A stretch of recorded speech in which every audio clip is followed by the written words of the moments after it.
Okay guys, good morning. Welcome ulit sa vlog ko. Okay. Dito ngayon tayo sa second floor ng veranda ko sa bahay. Sa likod dyan, nakasarado dyan. Yan. Makikita nyo. Jacuzzi yan. Grabe, sarap ng buhay. Iba talaga ang binibigay ng network marketing. Iba talaga ang binibigay ng Uno. Nakakabaliw talaga. Nakakabaliw ang Uno. Sobra. Pag-uusapan natin ngayon yung qualities of a leader. An effective leader ko, our characters develop our daily habits and our habits will determine our success. So, gawin ting habit to. Yung mga qualities to become a leader. Number one, una-una, learn before you earn. Okay? Kailangan mo talaga matuto. Hindi pwedeng hindi. Di ba? Kasi maraming tao nag-aakni-aknihan. Alam mo yung acne? Alam ko na yan. Ayaw matuto, ayaw man lang umupo sa loob ng orientation room. They always think that they know everything. Di ba? We respect your profession or we respect kung anong meron ka o anong graduate ka o anong profession mo. Pero pagdating sa industry ng network marketing, maniwala ka sa akin, dito, kailangan kindergarten ka. Kailangan magsisimula ka talaga sa simula. Kailangan matuto ka talaga. Ibang industry to. Sa $250 billion industry as for now. Napakalupit na industry to. So, kailangan mo talaga siya pag-aralan. Okay ba tayo doon? Kasi dito, di ka kikita pag di mo siya pag-aaralan. Lagi namin sinasabi, the level of your income is the level of your knowledge. Okay? Ako, before kami naging ganito, every day, grabe trainings namin. Lalo na before kasi wala pang opisina. Grabe yung challenges nun kasi walang nagtuturo sa amin when we started Uno. When we started network marketing sa Uno. Walang nagtuturo sa amin. So all we have to do is to sell products para lang bumili ng mga ticket para pumunta na Manila. Para lang matuto at makikinig sa mga tao, top earners dito. Makapumita na malaki. Sa lang ngayon, alam mo yun, nandyan na yung sistema. Nandyan na, may trainings na. All you have to do, bibigyan ka pa ng Eagles Club card, anong kukompletohin mong trainings. So, kailangan mo na lang gawin, checkan mo na lang. Diba? Yung USO, yung FSO, yung TAPS. Lalo sa pag-trainings, lalo pag may bayad. Maniwala kayo sa akin. Pag may bayad din, sabihin maganda yan. Tama? If you think good education is quite expensive, try ignorance. Pag wala kang alam. Dito, para sa akin, walang kumita na malaki dito na hindi natututo sa simula.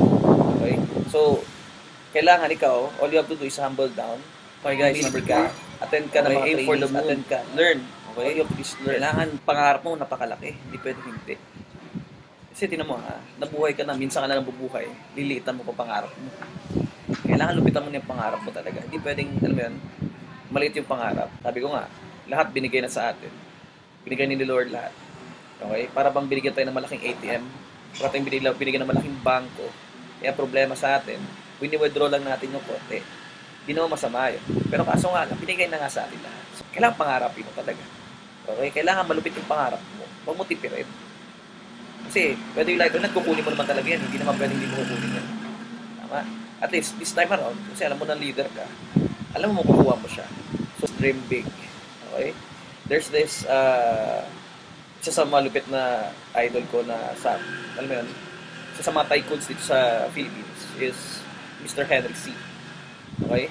Mr. Henry C started yung ano yun, sapatos lang. Ngayon, grabe, nagbebenta lang siya ng mga sapatos, may kariton siya, hanggang the long run time, naging, alam mo yun, naging SM na siya. And whether you like or not, all of the major cities in the Philippines right now, may SM siya. Sa mga mentors ko, tinanong siya, nakita siya sa isang mall niya, na, alam mo yun, few years ago, na tinanong siya, one time, isang tanong lang tinanong niya sa kay Mr. Henry C. Sabi niya, what is your secret? Isa lang sinabi ni Henry C. I never stopped from dreaming. And that time, ilang taon na siya, napakatanda na niya. Okay? That was few years ago. At tinanong din siya, follow-up question. So, ano pangarap mo, Mr. Henry C? Ngayon, ganito. Isa lang sinabi niya. I will build the biggest mall in Asia. Hindi niya na-build yung biggest mall ng Southeast Asia. He built the biggest mall in Asia. That's why, okay, meron tayong Mall of Asia. Okay? Grabe, na ang lupit. Even yung matanda na nga, super yaman na nangangarap pa rin ng malaki. Nangarap ka na lang, lakihan mo na. Okay? Kotse, lupitan mo na. Kaya hindi ka magtaka ako sa Facebook account ko. Lagi ako nag-upload ng mga malulupit na mga pictures. Kasi bakit? I'll always remind myself na grabe, yung mga bagay na yan, hindi ginawa yan para maglaway ka lang. Ginawa yan para kunin. Number 3, find the right opportunity. Yung opportunity na meron tayo sa Uno, ito na yun. Alam mo yun, Uno made a lot of millionaires. For the past 4 years, we have almost 600 to 800 multi-millionaires here in the Philippines because of Uno. And nakakabaliw doon kasi bakit? Alam mo yun, isa sa mga qualities para to become a leader is you always find the right opportunity. Four, or pang-apat natin is, of course, stay away or avoid negative people or the dream stealers. Kasi, tinan mo, yun na nga eh. Nangangarap ka na, katulad kanina, sinabi ko kanina, mangangarap ka ng malaki. Marami talagang tao magre-reject. Maraming tao magre-reject ng idea mo. Okay? Yung, alam mo yun, pangit ang uno, di mo kaya yan. Okay? Maniwala ka sa akin sa hindi. Ganun talaga, hindi ka na mag-uno, maraming nagka-down sa'yo. Avoid them.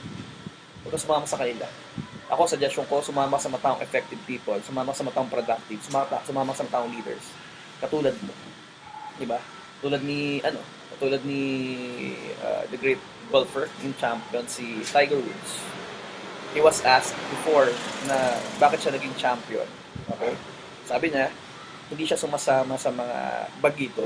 Sumasama siya sa mga professionals. Kaya right now, he's a professional. And one of the youngest champions sa golf. So, avoid dream stealers. Yun na nga, ninanakawan ka ng pangarap mo. Bakit ba pag sumama ka sa kanila, nakuha mo pangarap mo? Malamang hindi. Diba? So, kailangan sumama ka sa mga taong visionaries, sa mga taong nangangarap, sa uno. Okay, kung kaibigan mo, dire-reject ka, dina-down ka, sabihin, ako for me, huwag po kayo magalit sa akin. Okay? Kasi ako naniniwala ako pag kaibigan kasi, kahit di sa nasasali, wala na sa ibang negative sasabihin sa'yo. Susuportahan ka pa nila. Tama. Kaya naniniwala ako sa uno.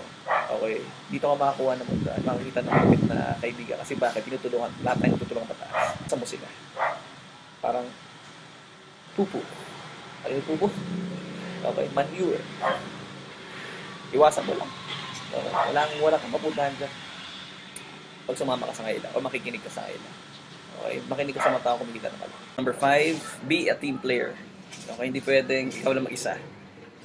Walang lumaki sa grupo, lalo network na nga eh, sa league of people. So, hindi pwede ikaw lang yung magaling. So, kailangan yung mga leaders mo, bigyan mo sila naman chance na tumayo din. Number 6, okay, find a mentor. Associate with people na yung mga mentors, yung mga trainers talaga, yung mga malulupit sa industry. Hindi pwedeng sumama sa mga, alam mo yun, sa mga parang wala lang. So, kailangan ikaw associate with people. Learn from them. Learn from the mentors. From the lalo sa mga top earners sa uno. Associate with them. Kaibiganin mo sila. Okay? Bakit? We started from scratch din. Naging katulad mo din ako. Okay? Makulit. Alam mo yun? Pagdating sa ganito, sa sobrang seryoso sa negosyo, lahat ng mga gusto kong alamin, inaalam ko talaga. Hindi pwedeng hindi. So, ang ginagawa ko talagang, I associate with people na kumikita na malaki. So, natututo ako sa kanila. Nakikinig. Na kahit lagi ko naririnig, okay, natututo pa rin. Everyday ko na naririnig, everyday, alam mo yan. Pero sabi ko nga, repetition is the mother of learning. Find a mentor, bigyan mo sila, mentors, kung pwede, mas marami. Okay, focus on the bullseye. Okay, hindi to na sa uno. Huwag ka na tumingin sa iba. Focus ka. Okay, kailangan everyday, umaga hanggang gabi, uno ka. Matutulog ka na lang, uno ka. Alam mo yun? Kasi nangyayari sa amin, everyday, gabi-gabi, umaga hanggang gabi, kahit patulog, kahit panaginip, uno pa rin. Okay, huwag ka na tumingin sa iba. Kasi alam mo bakit? Hindi naman ako bias. Pero alam mo yun, kasi nasa uno ako. Pero alam mo yun, kahit saan, kahit sino tatanungin mo, kahit ibang networker yan, sa ibang lang sa akin, iba po ang uno. Iba yung pride ng uno. So, do this for 2 to 3 years, 4 years, 5 years. Sabi nga sa isang mentor ko before, if you do network marketing in just one company for 10 years, 90% you will become rich, and 10% you will be very, very rich. So, hold on to uno, and wag kang titigil, dito mawawala. Kasi, tinanong din namin sa mga may-ari before. Sabi namin sa kanila, ang uno ba tatagal? Isa lang sinabi ng mga may-ari, ng mga BOD. Ang uno, talaga tatagal kasi ayaw namin papayag, hindi kami papayag na hindi tatagal to. Ang tanong, tatagal ka ba? Napaisip ako ngayon. Sabi ko, nga. Kung yun ang commitment nila, malamang, dapat malupit yung commitment ko. Sa mga nagpo-focus dyan, talagang focus na focus. Okay, ikaw, sa dami mong tanong, tatagal ka ba? Ikaw ba? Tatagal ka. Okay? Next, and lastly, is never cry over spilled milk.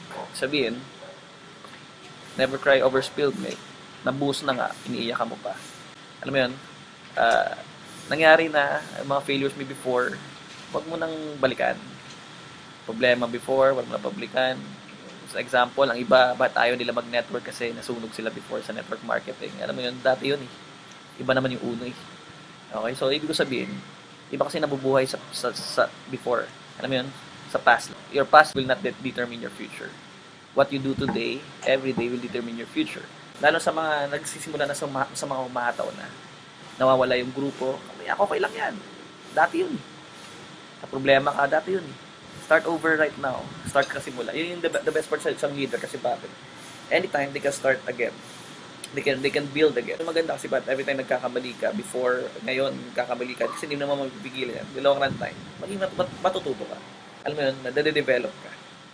Yung experience, for me, your best teacher is your experience. Problema sa pera. Yun na nga, kailangan na tao kasi ba't problema sa pera. Those are some of the qualities. I hope marami kayo natutunan, okay? Lahat dyan sa buong grupo natin, sa buong Leon, sa buong grupo natin, sa buong Pilipinas, sa buong mundo, okay?